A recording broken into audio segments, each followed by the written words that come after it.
This is the third time I'm going to do this video. And I hope that fucking doorbell does not ring. I swear to God. That doorbell better not ring.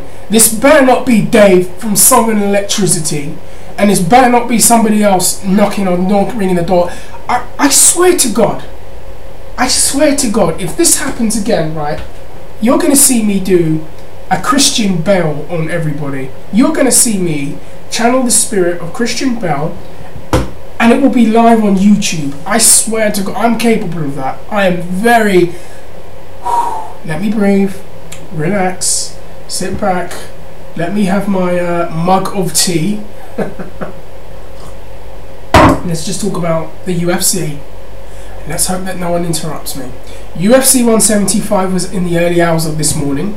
Another fun show to watch. I'll talk about the fights that I did get to see. I watched Uriah Faber and Bruce Leroy. I think Faber looked very good. Leroy did very well in defending the takedowns when he could, but Uriah was able to get him down. Uriah dominated him on the ground. I think he had the advantage there. He looked a bit tired as late to the second into the early third round, so he had to finish the fight pretty much. Took him down, took his back, choked him out. Uriah wins another fight. You know, after that devastating loss to Hanan Barao, I think. And it's good to see Uriah back on the winning track. And I think Uriah, if he keeps winning fights again, don't be surprised if you see him and Dillashaw fight for the belt. And I think that would be an interesting idea. The two of them are not opposed to doing the fight, you know. They are not opposed. I think it's a great fight. I think it's a very interesting fight. The new generation versus the previous guy. I think it's got that story to it. You've also got that Dwayne Van Ludwig would say he'd coach against Uriah, and there's a bit of a falling out there. So you've got that salt and pepper. I wonder if we're going to have like a John Jones Rashad Evans situation actually with that if we're not careful. But at least they've actually agreed to fight each other if it happens. So that can, you know, they know the score. Anyways, then we go on to the rest of the main show. I didn't really pay too much attention to the Bridge fight, unfortunately, and I do like him. Then there was the, oh gosh, Thiago Santos Uriah Hall fight. Uriah Hall did show up for a change, which makes a nice difference. I've always gotten that impression, and I know everybody else does, that when Uriah Hall doesn't show up mentally, he kind of shits the bed and doesn't fight the way that he should. We saw that against Kevin Gastelum. We saw that against Doomsday Howard. In this fight, he actually looked a little bit more lively again, showed some of his stuff again, and it will be nice to see him. I think it's a risk for them, I think, to put him in a big fight because he might just shit the bed again and not perform. So I think they're going to have to bring him along slowly, and he's going to really have to work on the mental game, which I think is a very important part of fighting, in my opinion.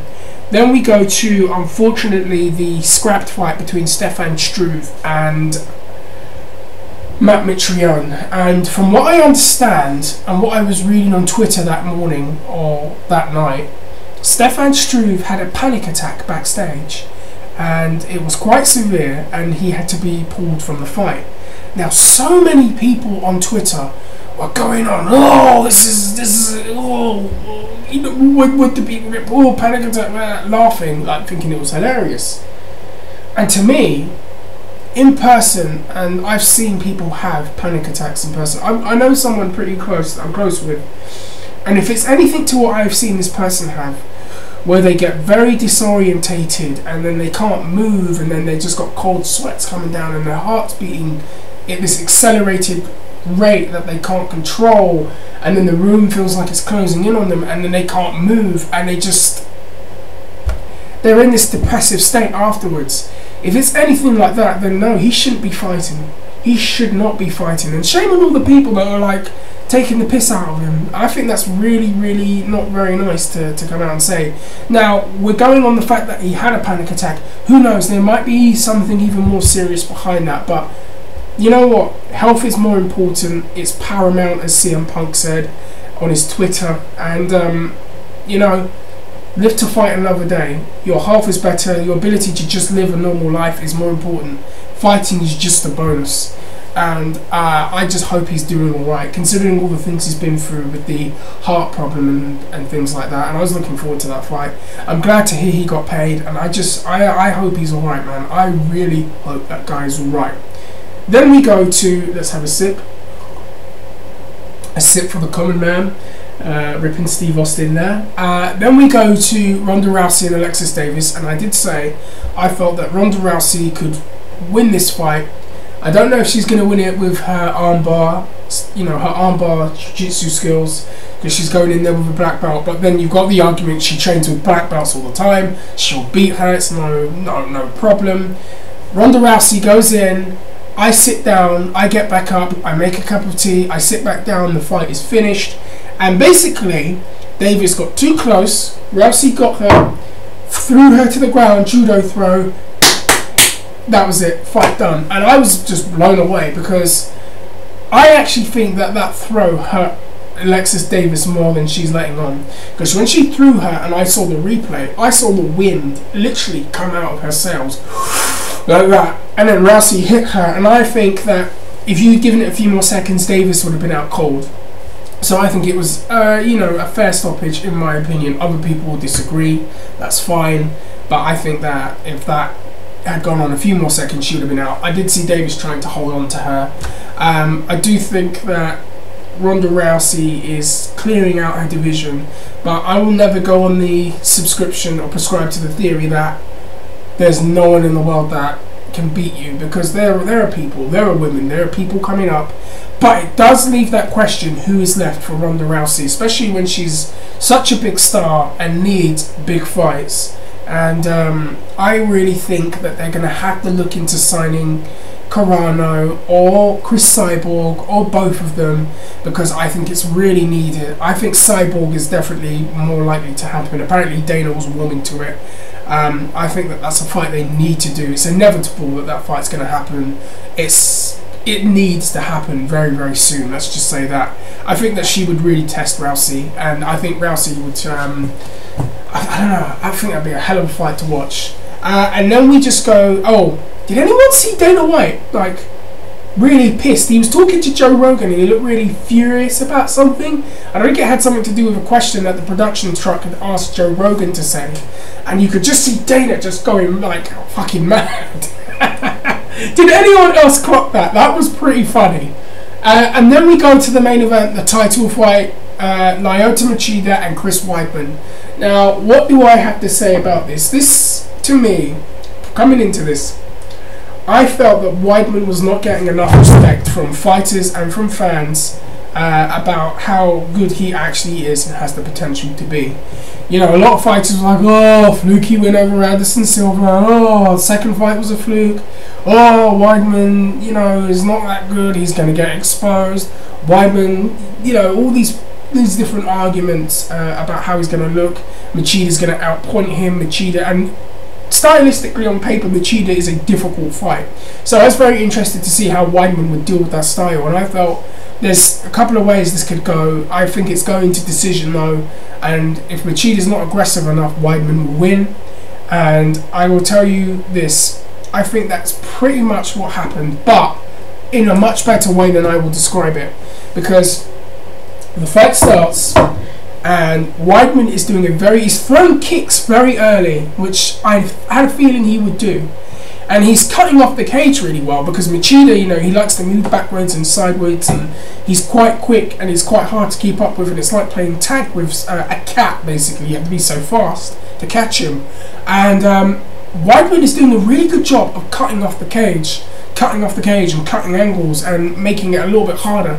And he's getting inside a bit, and I was really impressed in the first round. He's just getting inside, and in the second round he's doing the same thing, and he's landing a few more punches and landing a few more kicks, and he's doing a lot better in the clinch.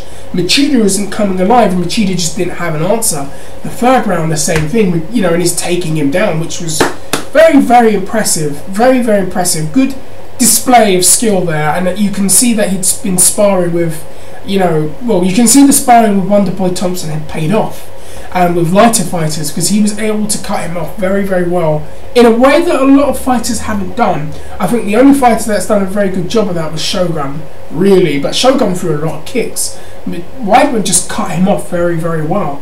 Then in the fourth round, wow, things just picked up, and Machida just came alive, and he's using his speed and he's landing stuff, and I felt Weidman was really tested in that fourth round, because Machida hit with kicks, No, actually, no. Go back to the third round. Weidman started getting inside again a bit more, and he hit him with some combinations, and he cut Machida pretty badly in the fight. Not pretty badly, well, badly enough. And you could see the blood on Machida's face. I was really impressed with Weidman. Got heavy hands, does a lot of damage, taking Machida down. Then in the fourth round, it just got very exciting, and Machida's using all his speed, and he's like throwing kicks. He hits him with knees, he hits him with punches. I think he even hurt Weidman a little bit. He was waking up and he was landing things and just trying to get the round back, and I would argue that he probably did win that round. Weidman hit him with a little knee at the end. It was a very exciting fourth round, and that's one of the things about Machida. When he starts to wake up, the fight becomes very exciting. Although I really enjoyed the first 3 rounds, that fourth round was by far my favourite. Then the fifth round, the same thing. Machida was really starting to wake up again, and then Weidman does what he does. He starts to land some things. He gets the takedown. He tries to take us back. A very good round. You know, hitting him on the ground, trying to work. Weidman and Machida get back to their feet. Then Machida, credit to him, because a lot of fighters don't do this, right? They lose a fight, they're losing, you know, all 5 rounds. You've got the last 15 seconds of that fight. A lot of fighters just give up and walk away. Oh, I've lost. Credit to Machida, because he went after him in those last couple of seconds. He was still trying to win the fight, and I have a lot of respect for that. He was still going for Weidman in those last 15 seconds, going after him, being aggressive, trying to finish him. You could see Chuck Liddell in the background, like going, you know how Chuck does those little funny movements in the back. I was just like, wow, look at Chuck. Chuck's up. Weidman did a very good job surviving that storm there, and hats off to him, because he beat Machida in a way that a lot of people haven't. Outclassed him. He took his best and survived. He did very, very well. Won the 5th round too. I think he won it 4 rounds to 1 and just looked excellent in the fight. I wonder, look, I think you've really got to start giving Chris Weidman his respect. He's beaten Anderson Silva twice. He went in there against a very difficult, you know, had a change of fight, because he was originally supposed to fight Vitor Belfort, you know, and there's a different style between the two of them. And he's gone in there with a very complicated and awkward style in Lyoto Machida. Lyoto Machida, who's gone to middleweight looking like an absolute killer, as ripped and as shredded as ever, like an assassin, just knocks out Mark Munoz, gave Gegard Mousasi one of his hardest fights ever, and people expected Machida to win this fight actually, and for Weidman to go out there and completely outclass him for the, you know, most of the fight, take his best, and with stand-up too, is very impressive. And I think Weidman, you know, hats off to him. I really like Chris Weidman. I really like him. He's really won me over the last 2 years. When you think about it, the beginning of 2012, he takes a fight on short notice against Damian Maia, has to cut 30 pounds in about 10 days, went the distance there, did very, very well, but he was overshadowed by Chael Sonnen and his motor mouth and the whole Anderson Silva stuff. And you know, he had all of that going on. He then goes in there against Mark Munoz, who was heavily considered to be the next guy to fight Anderson Silva at that time. And he knocks him out with an elbow, completely takes him out.